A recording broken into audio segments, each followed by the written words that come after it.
Welcome to Kenton's videos. Enjoy the video. In this video, I will show how to make carrot pickle for shawarma. Start by peeling and julienning 2 carrots into 2 to 3 sticks, then set them aside. Bring 1 cup vinegar, 1 cup water, 1 tablespoon sugar, and 1 tablespoon kosher salt to a simmer until dissolved. Add 1 tsp mustard seeds and 1 bay leaf. Pour hot brine over carrots and cool to room temperature before refrigerating.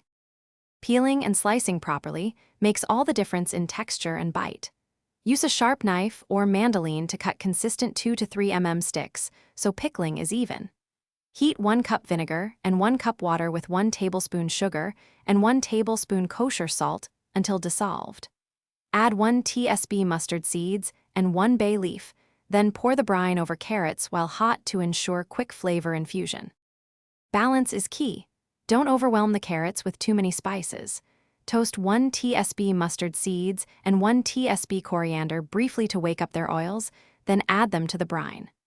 A single clove of garlic or a 2 cm strip of lemon peel brightens the mix without stealing the show. Refrigerate at least 12 hours, then taste and tweak salt or sugar to suit your shawarma. Thanks for watching. Consider subscribing if we helped you.